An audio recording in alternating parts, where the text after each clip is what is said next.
It was supposed to be the happiest day of my life. Not mine exactly, but my son Mason's wedding.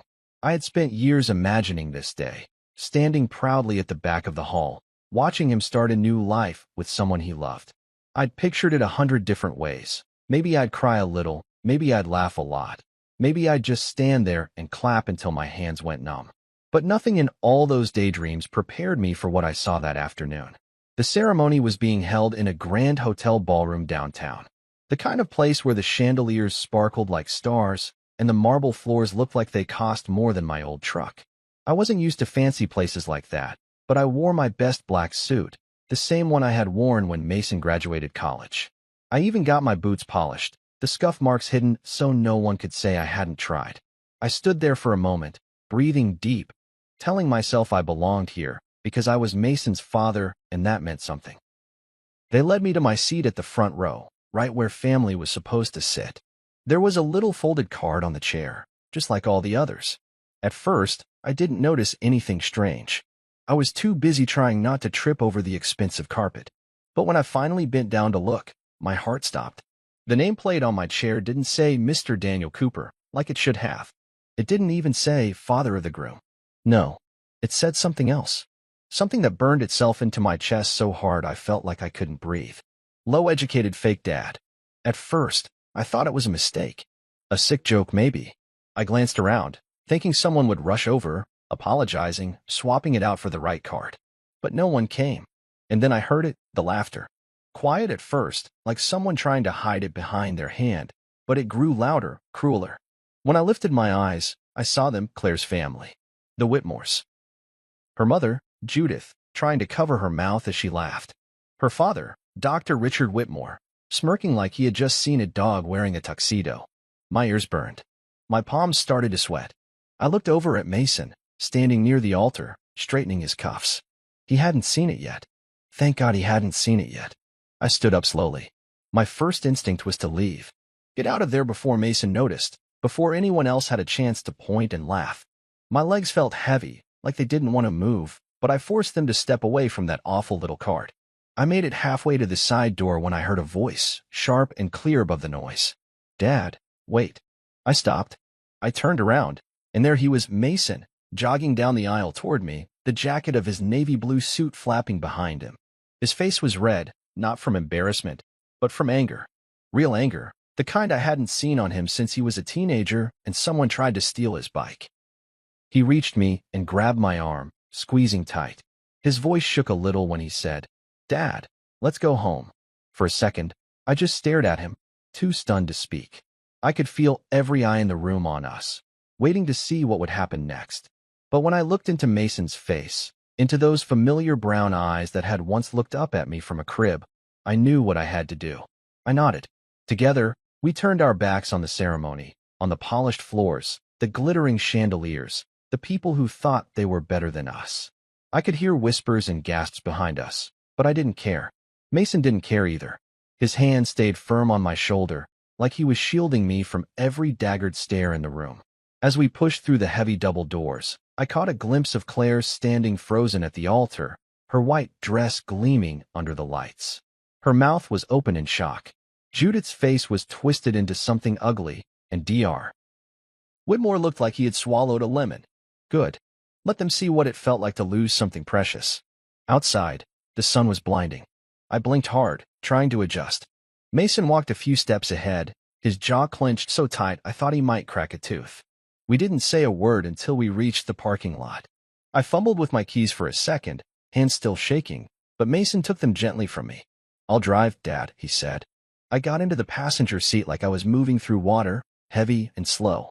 As Mason pulled out of the lot, I stared out the window, trying to gather my thoughts. I should have felt humiliated. I should have felt crushed. And part of me did. But there was another part, bigger and stronger, that felt something else entirely: pride. Mason could have ignored it. He could have let them laugh and carried on with his perfect little wedding. But he didn't. He chose me. He chose respect over appearances, loyalty over show. He chose love. We drove in silence for a long time, the city flashing by in blurs of glass and metal.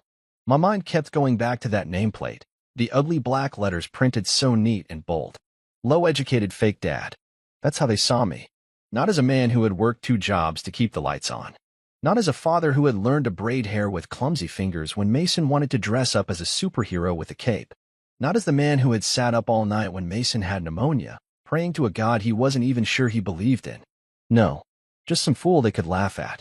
Mason tapped the steering wheel lightly with his fingers. "I'm sorry, Dad," he said finally, voice low. "I should have seen it coming.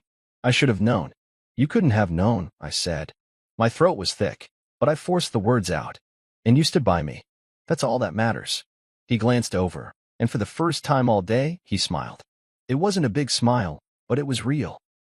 And it reminded me of all the other smiles over the years, the missing teeth grins, the sheepish teenage smirks, the proud graduation day beam. Smiles that belonged to the boy I had raised. We didn't go home right away. Instead, Mason pulled into the old diner on 4th Street, the one we used to go to after Little League games. It was nearly empty, just a few tired truckers and a waitress wiping down counters. We sat in a booth by the window. Mason ordered coffee. I ordered pie. We didn't talk much. We didn't need to. The world outside kept spinning. The Whitmores were probably scrambling to explain why the groom had abandoned the wedding. Maybe they were still laughing at me. Maybe they were cursing me. I didn't care. I had my son. I had the kind of love no degree could buy and no cruel words could tear down. For the first time that day, sitting in that old vinyl booth, I felt at peace. They could call me whatever they wanted. I knew who I was. I was his father. And that was enough. The drive home from the diner was quiet, but not heavy. There was a peace between us, the kind that only comes after the worst has happened and you realize you're still standing. As we pulled into the driveway of our little house on Maple Lane, I let out a breath I didn't even realize I'd been holding. The porch light flickered as it always did.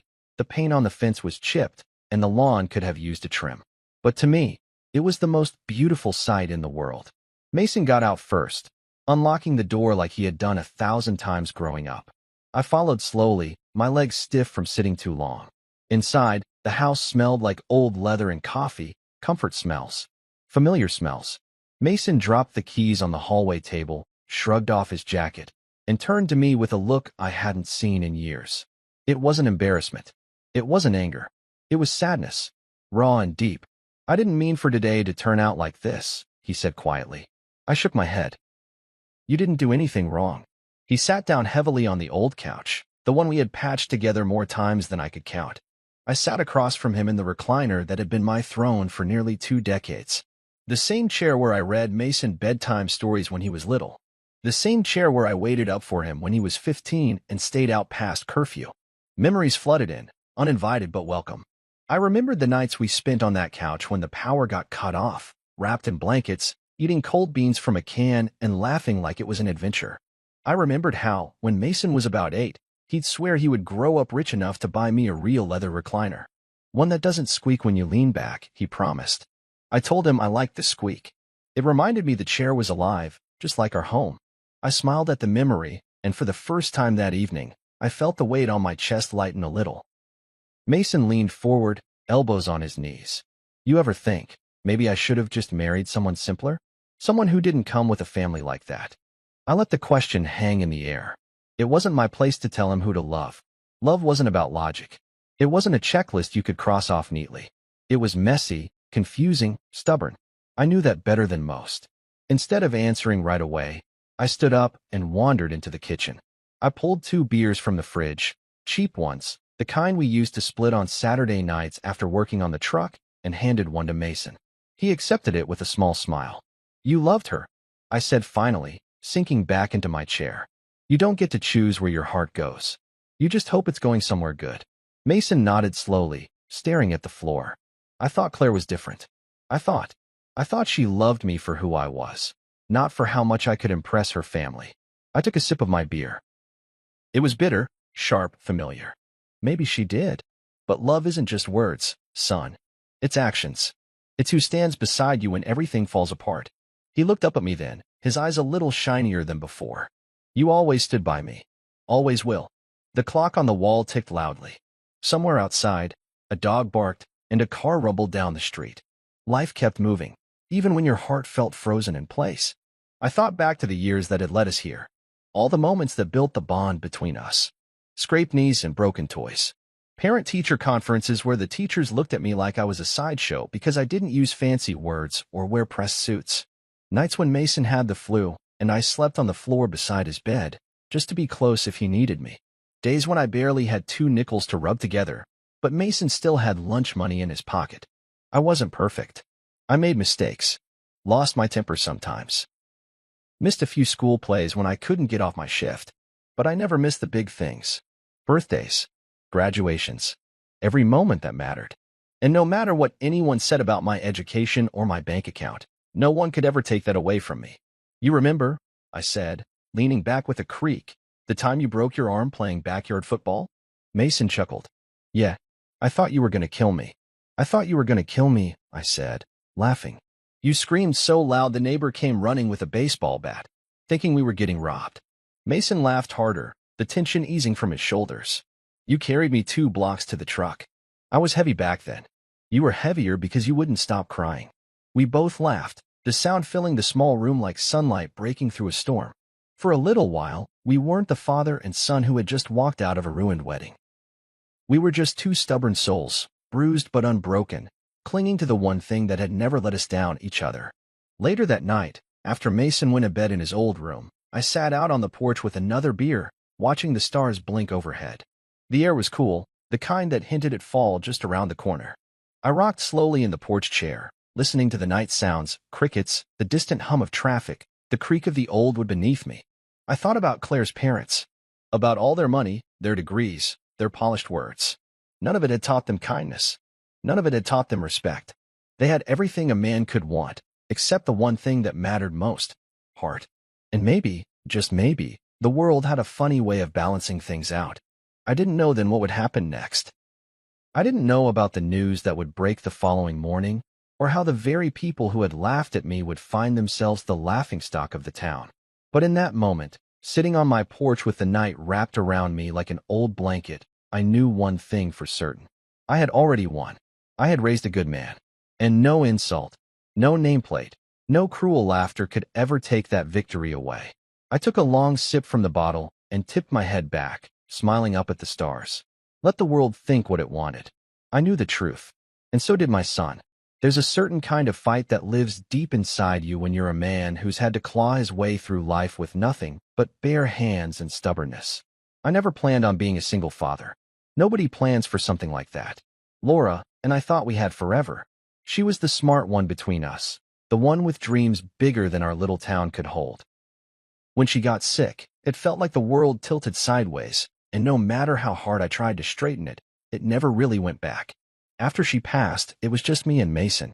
I was 24 years old with a mortgage I couldn't afford, a toddler who cried for his mother every night, and a hole in my chest so wide I didn't think anything would ever fill it. People whispered about me back then.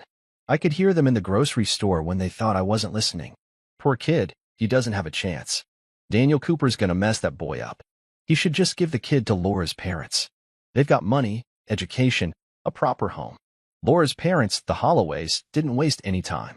2 weeks after the funeral, they showed up on my doorstep with a lawyer and a custody petition. I still remember standing on that porch, Mason clinging to my jeans, staring down at Laura's mother with her perfect hair and her eyes sharp enough to cut glass. She looked at me like I was something she found stuck to the bottom of her shoe.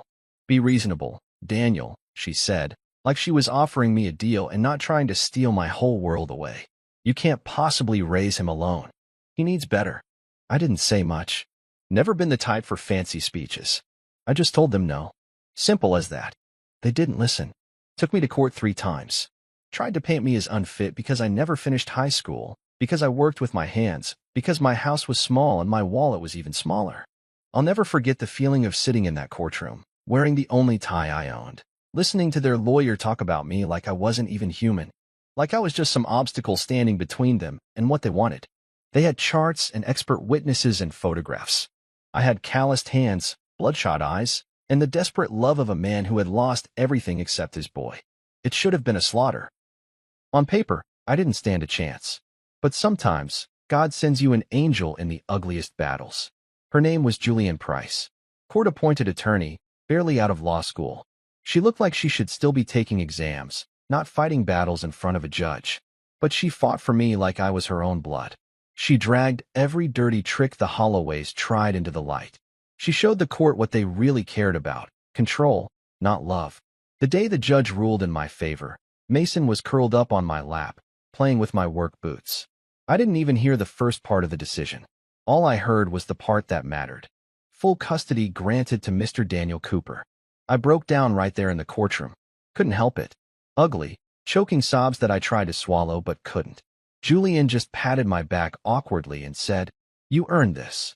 Don't let anyone tell you different." I didn't. From that day forward, Mason was mine to raise, mine to protect. Every scraped knee, every spelling test, every Christmas morning when there was barely enough under the tree, but somehow it was still magical, I gave it to him with everything I had. Sometimes, late at night when he was little, I'd sit by his bed and just watch him breathe. I was so scared I would screw it all up. That somehow love wouldn't be enough. That maybe the Holloways were right and I wasn't good enough. But every morning when Mason woke up and grinned at me with that gap-toothed smile, I told myself I could figure it out. And I did. Not perfectly. Not by any parenting book standards. But by the only one that mattered: showing up, staying, loving without limits. As he got older, the world didn't get any kinder. Teachers who looked down their noses when I showed up to conferences in my oil-stained boots. Other parents who invited Mason to birthday parties but not me to barbecues. It hurt sometimes, more than I wanted to admit. But Mason never cared. He'd come home from school talking about the kids whose parents had PhDs or corner offices, and I'd brace myself for the day he'd start to wish he had someone better for a father. But it never came. Instead, he'd say things like, "Dad, you're the smartest guy I know. You can fix anything." And he meant it. Not because I could solve algebra problems or negotiate business deals, but because he trusted that when he needed me, I'd always be there. When Mason turned 15, I sat him down and told him about the court battle. Told him how close I came to losing him. I thought he deserved to know. I expected anger maybe, or sadness. But he just sat there quietly, then hugged me so tight I thought my ribs would crack. "You didn't lose me, Dad," he said. "You never will." Now, sitting on the porch all these years later, those words came back to me clear as a bell. After everything, the nameplate, the laughter, the humiliation, none of it could touch that bond. They didn't know the battles we had fought together. They didn't know the nights spent wrapped up in each other's stubborn love. They saw a low-educated mechanic. They didn't see the man who had rebuilt a whole world with 2 battered hands and a heart that refused to quit. I closed my eyes, letting the cool breeze wash over me. Mason was asleep inside, safe under the same roof that had sheltered him through scraped knees, broken hearts, and teenage rebellions. My boy, my pride, my proof that love didn't need a degree or a pedigree to be real.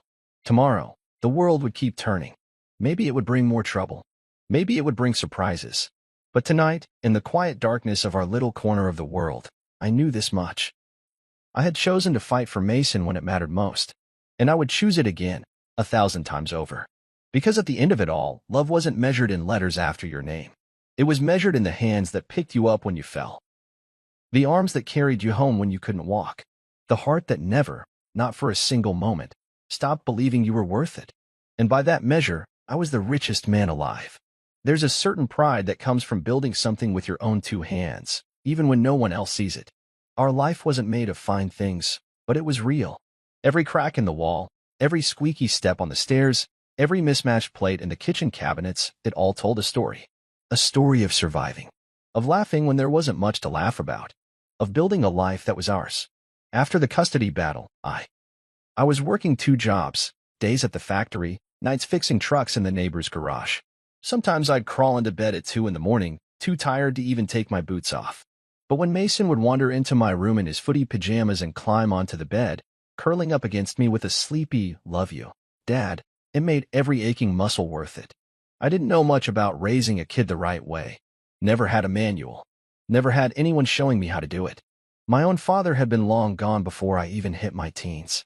It was just me, guessing half the time, learning as I went. When Mason had colic and screamed for hours, I paced the floors of our little living room, singing off-key lullabies until he finally slept. When he got older and asked why his mom wasn't here like other kids' moms, I sat him down and told him the truth the only way I knew how, gentle and simple. "She loved you more than anything," I said once, rubbing his back as he blinked up at me with tearful eyes. "And she's watching you every day. You're her best thing." He believed me. And maybe, in some ways, That belief kept both of us going. Money was tight in those years. Real tight. There were days when I skipped dinner just to make sure Mason had enough on his plate. Nights when the electricity company threatened to shut us off. I learned how to stretch $1 so far it could snap. Hand-me-down clothes, used toys from the thrift store, school supplies bought late when they were on clearance. But you know something funny? Mason never once complained. Not when he had to wear sneakers with duct tape on the toes. Not when Christmas meant just one present under the tree. Not when his friends had video games and new bikes and he made do with a football we patched up with shoe glue. Instead, he made me proud in ways I can't even explain. He worked hard at school. He was kind. He helped neighbors rake leaves and shovel snow without being asked. And every time he ran home, sweaty and muddy from playing outside, shouting, "Dad," guess what? Like I was the only person in the world he wanted to tell, I knew we were doing just fine. We didn't have a big backyard, but we had enough space for a beat-up old grill and 2 lawn chairs. Every summer, I'd save up for a small camping trip, just me and Mason and a tent that leaked when it rained. We'd fish in muddy rivers, roast marshmallows until they caught fire, and tell ghost stories that made us both laugh too hard to be scared. Those weekends were messy, cheap, and perfect. One night, Mason must have been about 10, we lay under the stars, staring up at the sky. He rolled onto his side and looked at me with a seriousness that didn't match his missing front teeth. "Are we poor, Dad?" he asked. The question hit harder than any punch. I wanted to lie, wanted to tell him we were just like everyone else. But I didn't want to build our life on lies.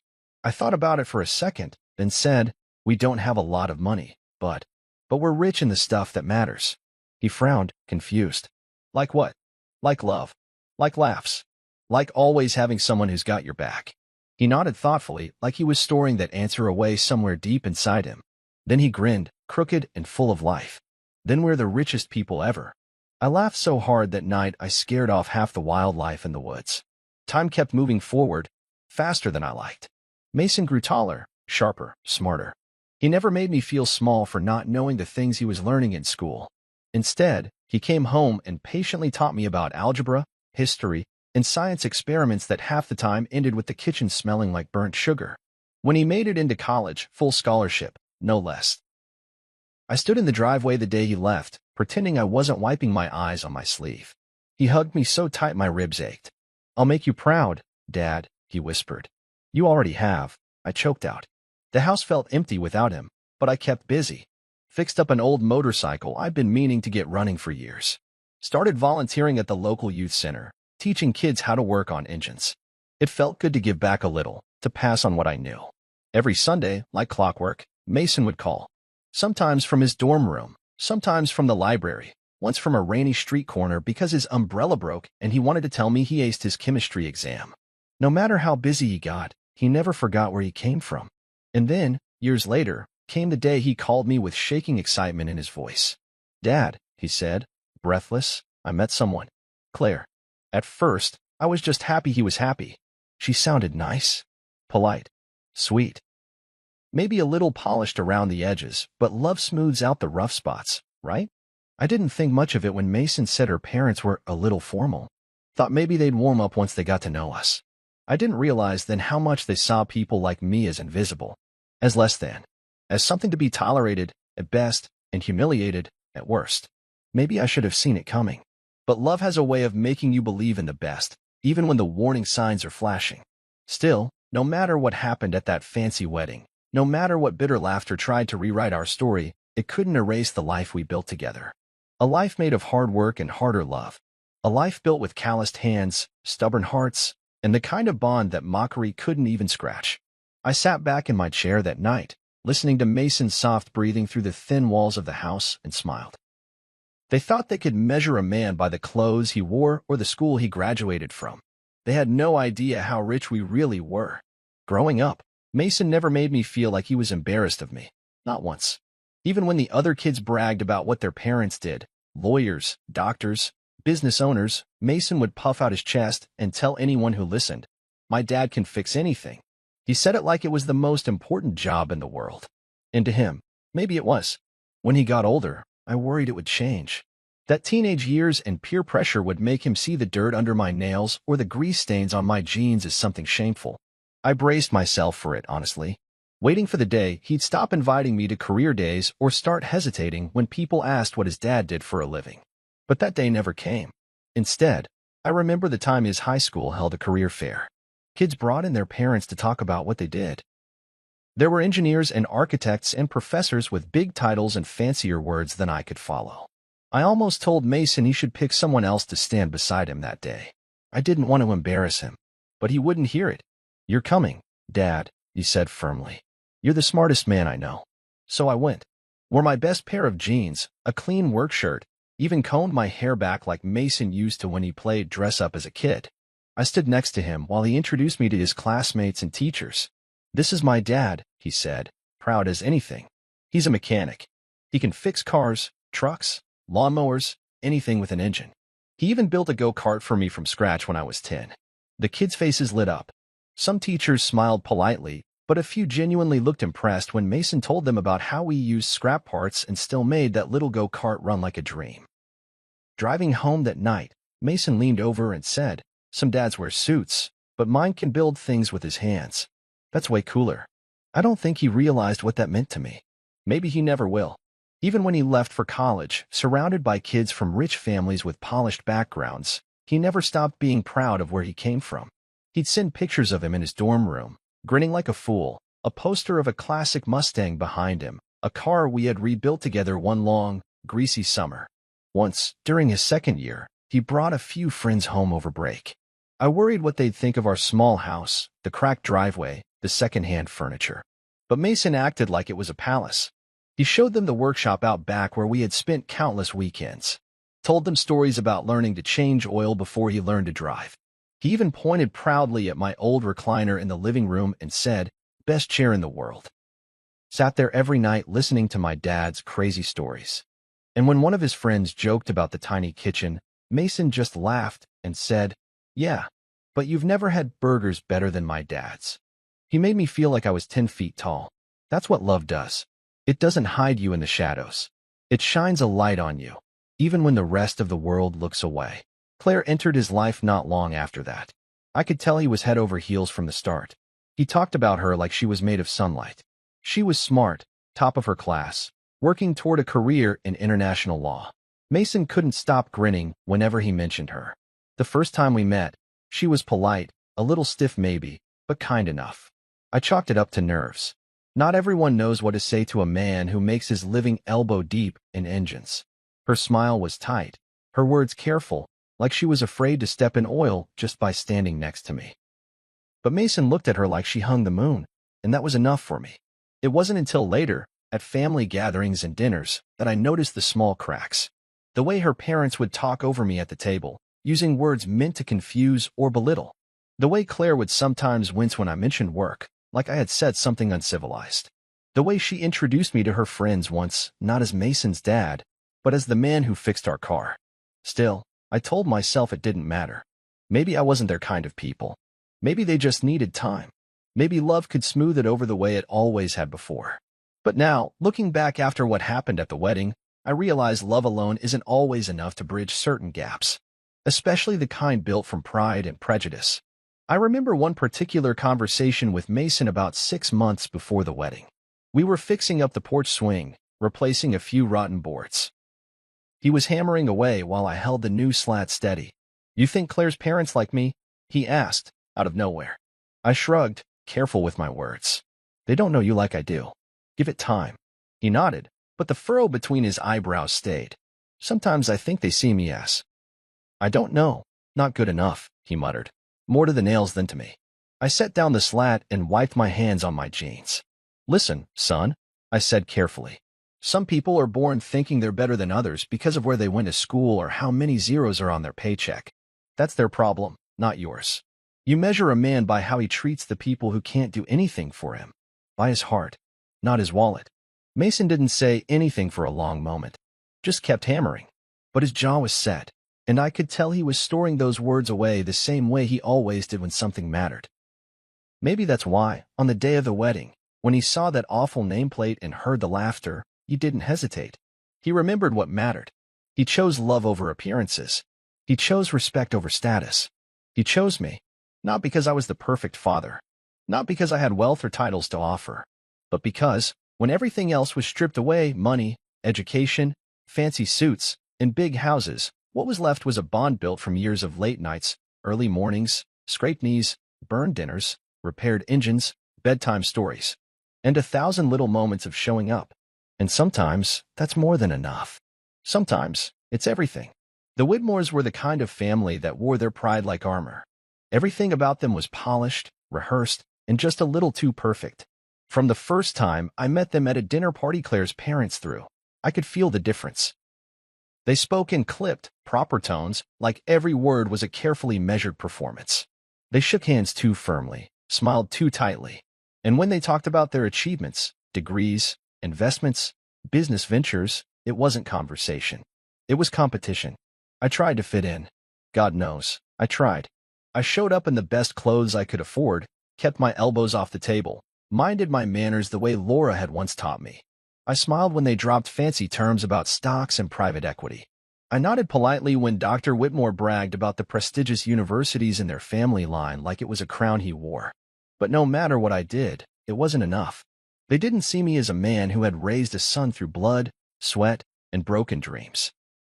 They didn't see the father who had stayed up for days to nurse a sick boy back to health, who had learned how to braid hair for school plays, who had taught a child how to ride a bike by running behind him for hours even though his legs screamed with pain. They didn't see love. They saw dirt under my nails and a high school dropout. They saw someone they couldn't parade in their cocktail parties or drop into conversations with their ivory tower friends. Still, I held my tongue. For Mason's sake. I smiled when they talked down to me, laughed when they made jokes that stung, and swallowed my pride like a bitter pill. Because Mason was happy. Because I believed, foolishly maybe, that marriage would build bridges where words had failed. In the weeks leading up to the wedding, there were signs. Small ones. Claire gently suggesting I get a new suit, something more appropriate for the venue. Judith Whitmore offering to arrange a speech coach if I wanted to say a few words at the reception, said with a syrupy sweetness that barely hid the insult. Dr. Whitmore sending me an etiquette book in the mail with a note. A little light reading before the big day. I could have gotten angry. Lord knows, a younger version of me might have thrown those words right back at them. But years of raising Mason had taught me patience. Taught me to pick my battles. I wasn't about to cause a scene and embarrass Mason at his own wedding. So, I tucked my hurt deep inside. I smiled through tight teeth. I told myself that one day, when Mason had a family of his own, when he held his own child in his arms, he'd understand that sometimes love meant swallowing your pride so your kids could have their day. I wore the new suit. Stiff and uncomfortable, it felt like a costume instead of clothing. I practiced my manners. I sat quietly through endless dinners where they discussed vacations I could never afford and schools I could never dream of entering. I endured it all. For Mason. The morning of the wedding, I woke early. Too early. I made a pot of coffee and sat at the kitchen table, staring out the window at the sunrise. I thought about Laura, how proud she would have been. I thought about the little boy who used to crawl into my bed after nightmares and how he was now a grown man about to start his own life. I told myself that today would be about Mason, not about me, not about the Whitmores. I tucked my hands into the pockets of my new suit and whispered to the empty kitchen, "You did good, Laura. We did good." I drove to the venue with my heart in my throat. The ballroom was grander than I had imagined. Glittering chandeliers, gold-trimmed walls, music floating through the air like perfume. Guests in tuxedos and silk dresses floated around like it was some kind of royal ball. I felt like a bull that had wandered into a china shop. Still, I smiled. I shook hands. I let Judith kiss my cheek and pretended not to notice the way she immediately wiped her hand on her dress. I even laughed at Dr. Whitmore's jokes, even though every word dripped with condescension. Then came the moment that shattered it all. I walked to my assigned seat, trying to ignore the sideways glances, the whispers. When I bent down to read the nameplate on my chair, it felt like someone punched the air right out of my chest. Low-educated fake dad. I stared at it, blinking, hoping it would change if I looked long enough. But it didn't. The letters were crisp, deliberate, cruel. The laughter started softly. A titter here, a snicker there. Then it grew. Ugly. Mean. Judith covering her mouth with her hand, but failing to hide the sparkle in her eyes. Dr. Whitmore shaking his head in mock sympathy. I wanted to disappear. Wanted to sink into the marble floor and never be seen again. But before I could move, before the humiliation could finish crushing me, Mason's voice cut through the noise. Dad. I turned. He was standing at the altar, halfway to me, eyes blazing. Let's go home. Without hesitation, he crossed the room, took my arm, and together we walked out. Past the whispers. Past the gasps. Past the perfect people in their perfect clothes with their perfect lives. Claire didn't follow. Judith didn't call out. Dr. Whitmore didn't move. They let us go like we were the ones unworthy. Outside, the sun was blinding. Mason held the car door open for me like he had 100 times before when he was a boy pretending to be a chauffeur. I slid into the passenger seat, my heart too full to speak. He drove in silence for a while, hands tight on the steering wheel. I'm sorry, Dad, he said finally, voice rough. I should have seen it sooner. I shook my head. You saw it when it mattered. At a red light, he turned to me. I don't care about degrees or bank accounts or any of that crap. You're my father. You're my family. Tears burned my eyes, but I blinked them away. That day, I realized something important. Family isn't built in ballrooms or sealed with degrees. It's built in the trenches, one scraped knee, one missed meal, one whispered bedtime story at a time. They could keep their chandeliers and champagne. I had something they would never understand. I had my son's loyalty, and nothing in the world could make me richer than that. The morning after Mason's wedding that wasn't. I woke up before the sun. I couldn't sleep, no matter how tired I was. My mind kept replaying everything from the night before. The mocking laughter, that awful nameplate, the heavy silence as we left the ballroom. I sat on the porch with a mug of coffee that had gone cold in my hands, staring out into the gray light of dawn. The world was still turning. Birds were singing. Somewhere across town, people were waking up to their ordinary lives. But for me, something fundamental had shifted. I wasn't angry, not exactly. I was past anger. What I felt now was something deeper, heavier. A sadness for the way people could twist love into something cruel. I wondered what would happen now. Mason hadn't said much after we got home last night. Just sat on the couch for a long time, staring at nothing. He finally fell asleep sitting up, head tilted against the wall like he had when he was a kid riding in the back seat after a long day. I didn't wake him. I just covered him with a blanket and sat nearby, keeping watch like I always had. I was sipping my second cup of coffee when I heard the rumble of an engine pulling up. I squinted down the driveway and saw Mason's old pickup rolling in, a little battered, a little dusty. It was Theo, his best friend since high school. Theo hopped out, still in his mechanic's uniform, and jogged up to the porch. You seen the news? He asked, panting like he had run the whole way. I frowned. News. Theo shoved his phone at me, the screen already lit up with headlines. Whitmo. I stared at it, unblinking. Below the headline was a photo of Claire's father, Dr. Whitmore, looking grim as reporters crowded around him. Another article headline flashed below it.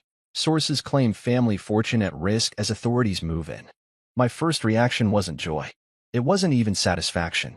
It was shock. Theo kept talking, excitement tumbling out of him.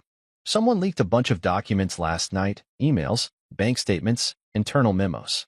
It's everywhere. The SEC's involved.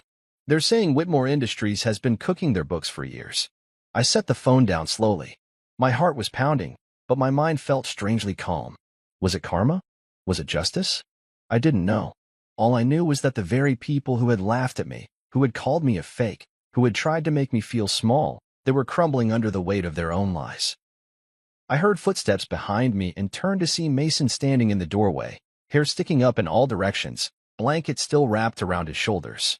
What's going on? He mumbled. I exchanged a look with Theo, then handed Mason the phone. He read the headlines, his eyes widening with every word. For a long moment, he said nothing. Just stared at the screen like it was written in a language he didn't understand. Then, slowly, he let out a breath and sank down onto the porch steps. I don't even know what to feel, he said finally. I sat down beside him. You don't have to feel anything right now. Just breathe. Theo clapped him on the shoulder. Better to find out now than later, man. Mason nodded, still staring off into the distance. I almost married into that mess. You didn't, I said quietly. You saw the truth when it mattered. We sat there in silence, the three of us, while the sun crept higher and the world around us started to buzz with life. I could hear the neighbors' sprinklers kicking on. Someone down the street was mowing their lawn. It was just another Saturday for most people. But for us, it was the first day of a different life. Around noon, Mason's phone started blowing up. Calls, texts, voicemails. Some were from Claire. Some were from her parents. Some were from people who had been at the wedding, desperate to know what we knew, if we had been part of the leak. Mason didn't answer a single one. He just sat there, staring at the phone, shaking his head. At one point, he turned to me and said, "Dad, do you think they ever loved me? Or was it always about appearances?" I hated that question. Hated that he even had to ask it. "I think they love the idea of you," I said carefully. "The image. The connection. But real love? Real love doesn't humiliate. It doesn't mock. It doesn't care about where you came from or what you wear or what you do for a living. It shows up when you fall. It holds on when things get ugly." Mason swallowed hard. "I don't think they ever really saw me. They didn't deserve to," I said simply. In the afternoon, the news got worse for the Whitmores. More documents surfaced. Anonymous sources came forward. Former employees spoke to the press. It was a tidal wave, and no matter how hard they tried to spin it, they were drowning. Theo eventually left to get back to work. Mason and I stayed on the porch, watching it all unfold from a battered old laptop he set up on the table between us. At one point, we saw a live clip of Dr. Whitmore being swarmed by reporters outside his office. His face was pale, drawn, nothing like the smug man who had smirked at me across the ballroom just a day before. Judith was there too, clutching her pearls like they could save her. Claire wasn't visible in the crowd. Maybe she was hiding. Maybe she was just smart enough to stay away. Mason watched for a few minutes, then closed the laptop with a sigh. "I don't want anything from them," he said. "Not their money. Not their apologies. Nothing." "You don't need anything from them," I said. "You've got everything you need right here." He looked at me then, really looked at me, and for the first time in a long time, I saw peace in his eyes. Maybe not happiness yet, but peace. That night, we grilled burgers in the backyard. Just the two of us. No fancy dishes. No white tablecloths. Just two plates balanced on our knees, ketchup dripping down our fingers, laughter filling the warm summer air. We didn't talk about the Whitmores. We didn't talk about the wedding. We just talked about life. About dreams. About the future. Mason told me he was thinking about starting his own business. Something simple, something honest. Maybe a garage of his own. Maybe teaching kids how to work on cars, the way I had taught him. I told him I thought that sounded just about perfect. As the stars came out overhead, I realized something important. The storm had passed, and even though the world had tried to tear us down, even though the laughter still echoed faintly in the back of my mind, it didn't matter anymore. We were still standing, still together, still undefeated. The next few days passed like a blur, but underneath it all, something kept pulling at me. A memory. A secret that I had tucked away so tightly even Mason didn't know about it. It started years ago, after Laura passed. Right around the time I won custody of Mason. I didn't have much, an old house, an older truck, a few $1,000s Laura's life insurance had left behind. It wasn't enough to live comfortably. Not by a long shot. But it was something, and I knew I had to make it count. One afternoon, when Mason was still in diapers, I walked into a community center that offered free financial advice for low-income families. I didn't know anything about stocks or investments. I barely understood savings accounts. But I sat through every workshop, read every battered pamphlet they handed me, and asked 1,000 questions. I wanted to be ready for anything life threw at us. It was there I learned about investing small amounts into companies. Not big flashy gambling. Smart, patient investing. Little by little, year after year. And funny enough, one of the companies I had put a small chunk of Laura's insurance money into was Whitmore Industries. Back then, they weren't the giant they became later. Just another mid-sized manufacturing company. Their stock was cheap, their prospects decent. I figured why not? It wasn't a fortune, just a few $100s here and there. Enough that, over the years, as Whitmore Industries grew into a giant, so did my shares. I didn't tell anyone. Not because I was hiding it, but because it didn't seem important. It was just a quiet thing I did in the background, like fixing the leaky faucet or making sure Mason had enough money for school books. By the time Mason went to college, I had accumulated a surprising number of shares, enough to be considered what they called a minor silent investor. Not enough to sit on their board or throw weight around, but enough that when I sold them, someone would notice. I hadn't touched those shares in years. They just sat there, quietly growing, like a tree planted in a forgotten field, until the night of the wedding. When I saw that nameplate, when I heard the laughter, something in me snapped. Not in anger, not in revenge. In clarity. The people who sat there, mocking me, thought I was nothing. They didn't know I owned a small part of the empire they bragged about. They didn't know that with one phone call, I could make their comfortable little world tilt sideways. So I did. I waited until Mason and I got home, waited until he had fallen asleep on the couch, blanket pulled up to his chin like he was a boy again. Then I sat down at the kitchen table, pulled out the old laptop I barely used anymore, and logged into my investment account. There they were. Hundreds of shares.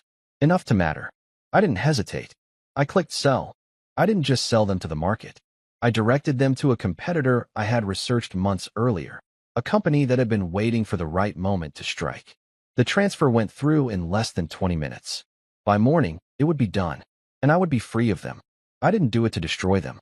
Honestly, that wasn't even my first thought. I did it because I realized I didn't owe them anything. Not my silence. Not my respect. Not my investment in their future. They had already decided what I was worth. They forgot to check who was holding part of their house up. The next morning, the fallout began. News outlets sniffed out the sale quickly. Speculation ran wild. People panicked. Stocks plummeted. Investigations kicked up dust the Whitmores had spent years trying to sweep under expensive rugs. It was chaos. Beautiful, ugly chaos. And all the while, I said nothing. Mason didn't know. No one did. It was my quiet goodbye to people who never deserved a hello. I watched it all unfold with a strange calm. No gloating. No fist-pumping. Just the same steady feeling I had whenever I finished fixing an engine. Satisfaction that the work was done, that the gears had turned the way they were supposed to. One night, a few days after the collapse started, Mason and I sat on the porch again. We hadn't said much about the Whitmores lately. It was like we had both agreed, without speaking, to let the past stay where it was. But that night, Mason turned to me with a frown. "You ever feel bad?" he asked. "That they're losing everything?" I thought about it for a long minute. "No," I said finally.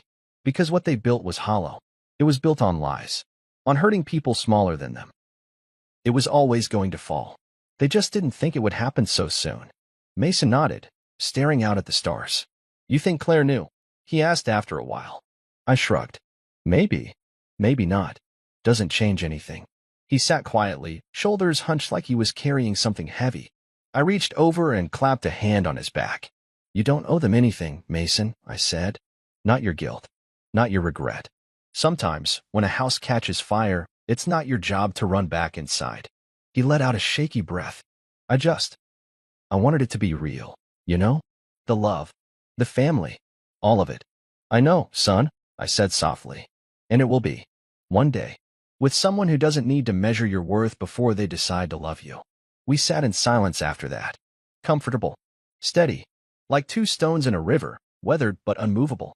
Inside the house, the old clock ticked on. The world turned. And for the first time in a long time, I felt like we were exactly where we were supposed to be.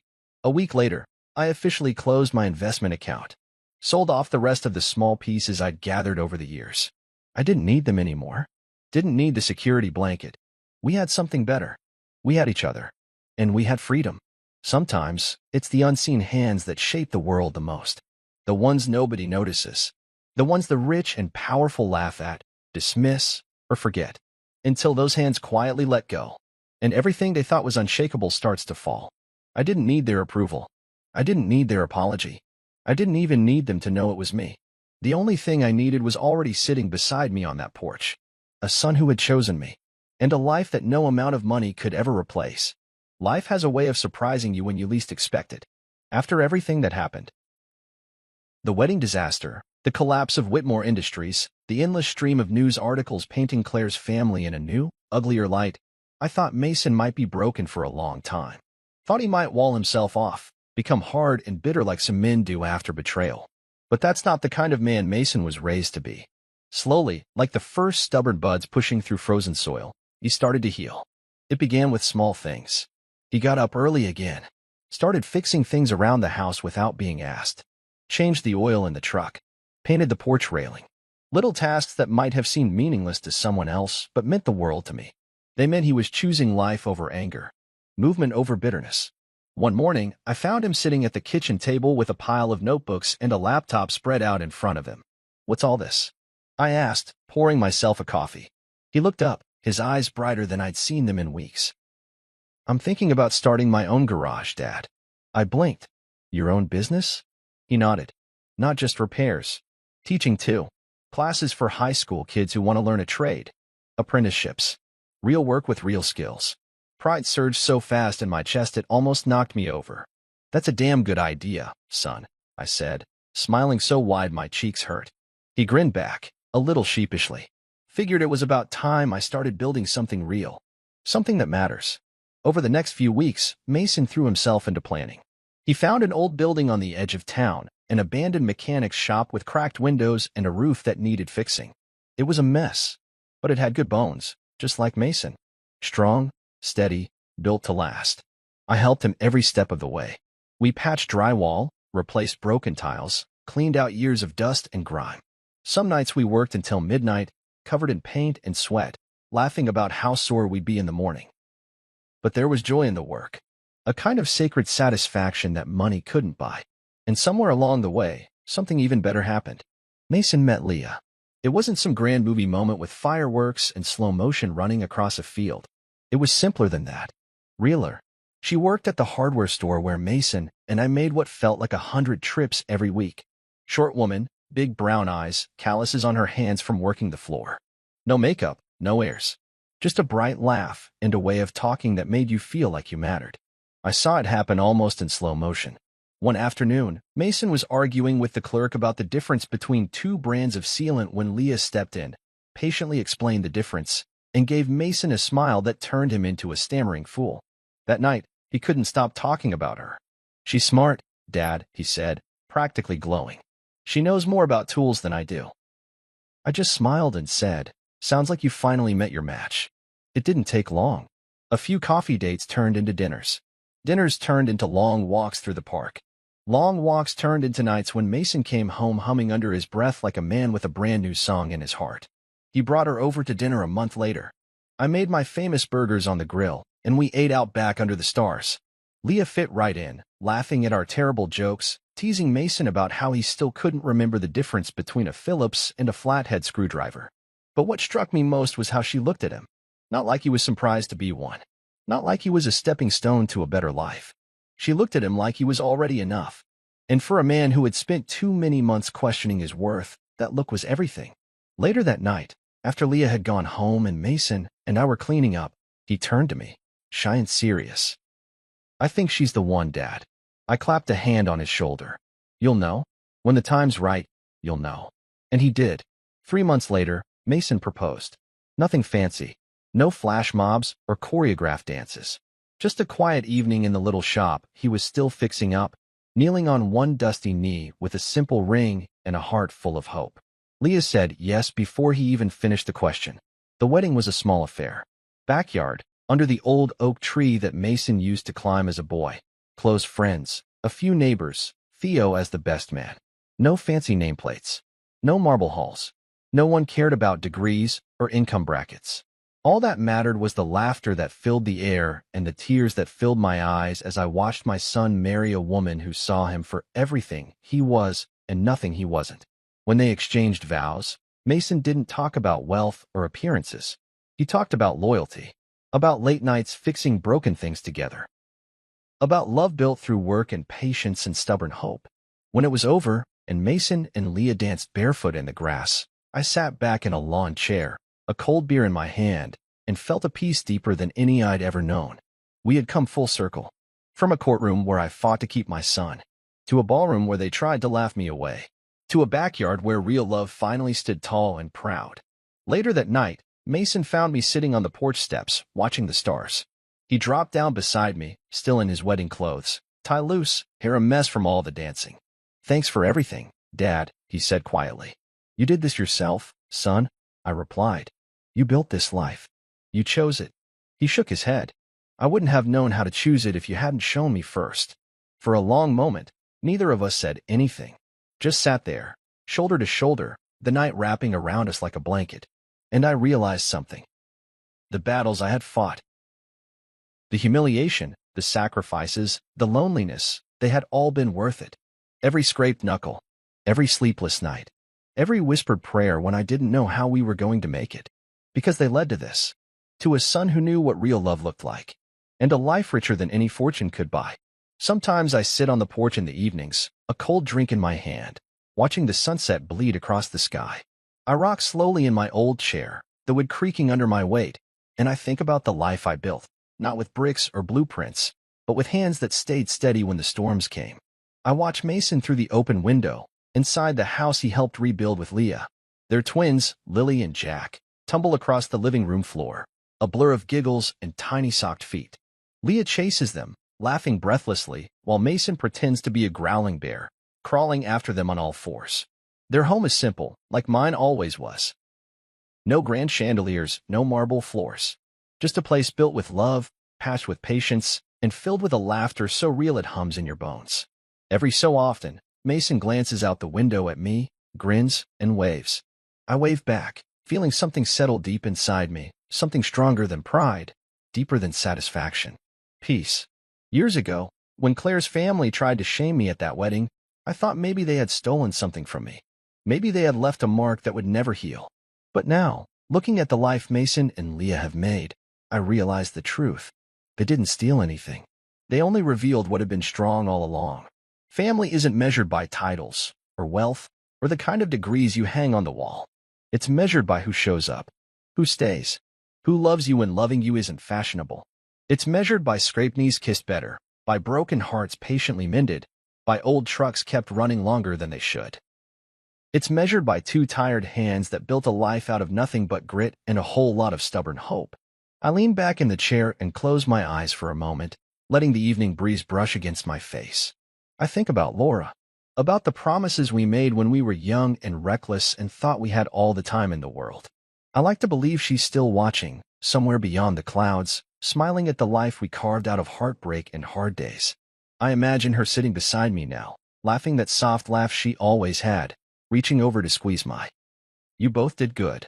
Sometimes Mason comes out after the kids are in bed, carrying 2 beers. He'll sit beside me, stretching his long legs out in front of him, and we'll talk about nothing and everything.